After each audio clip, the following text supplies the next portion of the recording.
La segunda fase es la codificación neural, en la que la señal producida por el estímulo evoca una descarga de potencias de acción de todo o nada, de varias maneras. La frecuencia con que se da el impulso, el ritmo que se da, por ejemplo impulso por segundo, la acumulación de impulsos, la intensidad o la duración de un estímulo. Dentro de cualquier modalidad sensorial podemos discriminar rápidamente diferencias cualitativas entre los estímulos. Por ejemplo, podemos discriminar entre amplitudes de onda de luz, frecuencias de sonido y una variedad de sensaciones de la piel como tacto, calor, frío y dolor. La estimulación sensorial provoca respuestas y reacciones. Esto ocurre porque diferentes niveles y regiones del sistema nervioso central procesan información de las superficies receptoras de forma característica. Estas zonas de procesamiento de información están localizadas a lo largo de vías que van desde la superficie sensorial hasta los niveles más altos del sistema nervioso central. Teniendo cada sistema sensorial en sus propias vías instintivas, específicamente las vías que van desde sectores hasta las médulas espinal o el tronco encefálico, donde establecen conexiones con diferentes agrupaciones de células nerviosas. Estas células tienen a su vez axones que conectan con otro tipo de células nerviosas, y las eventuales terminaciones de esta vía son conjuntos de neuronas en zonas de la corteza cerebral. Cada modalidad sensorial, como el tacto, la vista o la audición, posee una agrupación distinta de tractos y estaciones en el sistema nervioso central, que se conoce colectivamente como la vía sensorial o la vía aferente para esa modalidad. Propiedades comunes de las sensaciones, modalidad, intensidad, duración y localización del espacio corresponden a atributos comunes del estado físico que activan los distintos sistemas sensoriales. Esta puede ser una de las razones por la que todos los sistemas sensoriales tienen una organización anatómica similar. La organización del sistema somatosensorial es un poco más simple que los sistemas sensoriales, por lo tanto es un buen punto de partida para la exploración de mecanismos neuronales de la percepción. El sistema somatosensorial tiene dos características distintivas. La primera es que los receptores de la sensación somática se distribuyen por todo el cuerpo, mientras que los otros sistemas están localizados en pequeños órganos especializados en los ojos, oídos, nariz o boca. La segunda es que procesa distintas áreas de estímulos, muchos de los cuales tienen distintas energías. El sistema sensorial somático media diversas sensaciones y submodalidades, a menudo denominadas sentidos corporales. Los desplazamientos mecánicos de los músculos y articulaciones provocan la propiocepción de los miembros. La piel recubre nuestros cuerpos y nos proporciona una frontera respecto al entorno. Es un límite sensible que esconde una gran gama de sensores que permiten detectar y discriminar entre los numerosos tipos de estímulos que inciden en ella. Todas las formas de tacto, desde el delicado movimiento de un cabello hasta la más fuerte presión muscular, son registradas por sensores en la piel. Aunado a esto, está la capacidad de detectar rápidamente el frío o el calor. Aspectos más complejos de las sensaciones cutáneas se evidencian en la diversidad de dolores que podemos percibir. Tacto no es solamente contacto. Estudios cuidadosos sobre sensaciones de la piel, empleando una gran variedad de estímulos, revelan que mediante la estimulación de la piel se puede provocar experiencias sensoriales cualitativamente diferentes. Estas incluyen presión, vibración, cosquillas, picor y dimensiones más complejas como suavidad y humedad. Las sensaciones de la piel varían cualitativa y espacialmente a lo largo de la superficie corporal, por lo que el tacto se refiere a la capacidad para reconocer objetos por medio del tacto, distinguiendo sus características de forma, textura, tamaño, etc. El sistema somatosensorial o somatosensitivo, literalmente el sistema del sentido del cuerpo, al igual que el resto de sistemas sensoriales, debe detectar los eventos físicos del mundo: presión, vibración, calentamiento, enfriamiento y daño tisular, que le da lugar a la sensación de dolor. Por medio de los receptores sensoriales cutáneos y subcutáneos, mecanorreceptores, termorreceptores y nociceptores, que realizan una transducción sensorial de la información de los eventos físicos a señales eléctricas que el cerebro puede interpretar. Impulsos nerviosos. El impulso nervioso asciende por los axones de las células. receptoras hasta llegar a la médula espinal. Sube entonces por la médula hacia el encéfalo. Esto lo hace a través de varias vías ascendentes que se encuentran paralelas a lo largo de la médula espinal. El tronco del encéfalo y el tálamo finalmente llega a la corteza cerebral. Primero la corteza somatosensitiva primaria en la circunvolución poscentral del lóbulo parietal, y desde aquí se proyecta a la corteza de asociación de orden superior, también en el lóbulo parietal, y de nuevo a las estructuras subcorticales involucradas en el procesamiento de la información somatosensitiva.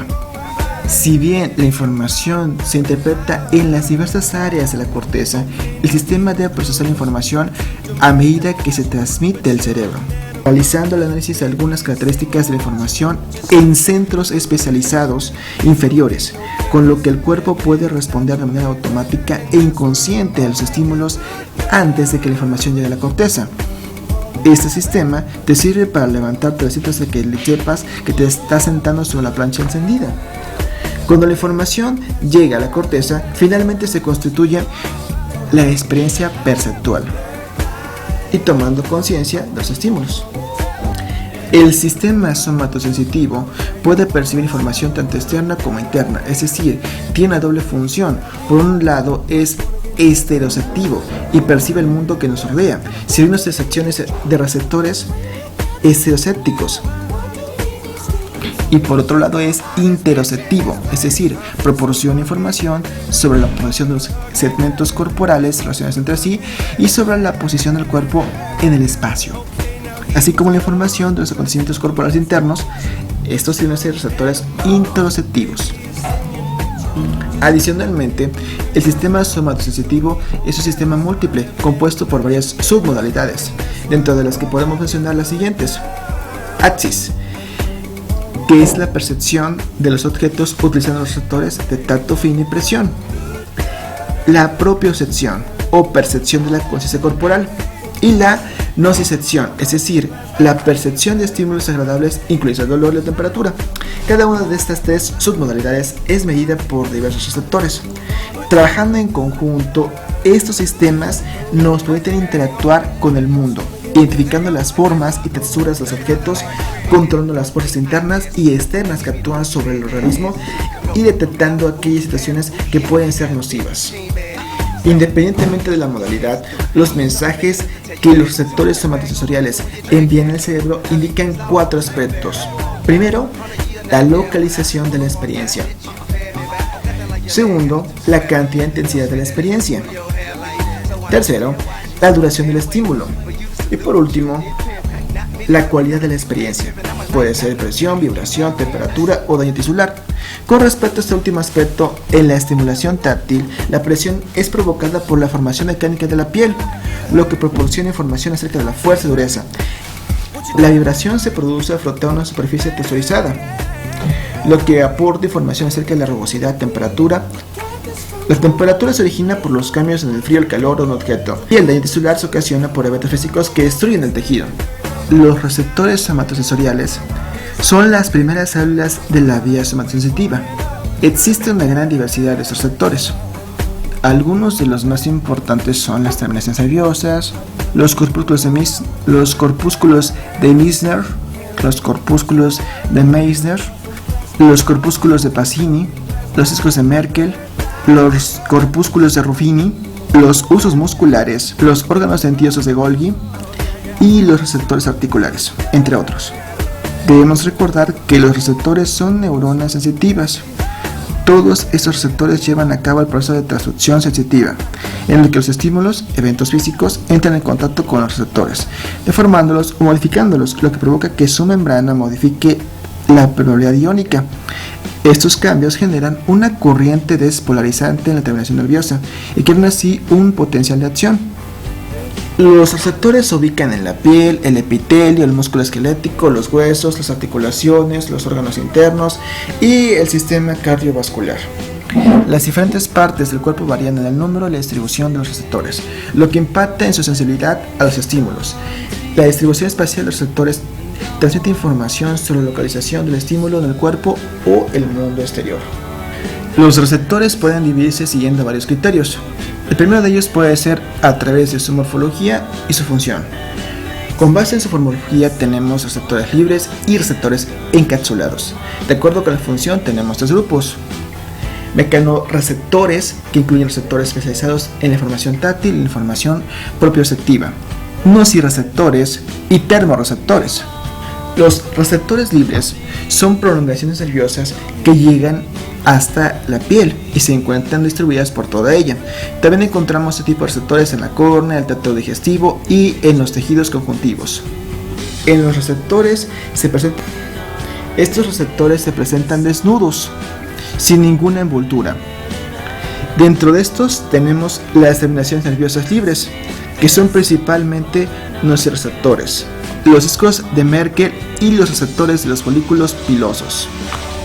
Los receptores encapsulados son estructuras especializadas asociadas con terminaciones nerviosas somatosensoriales.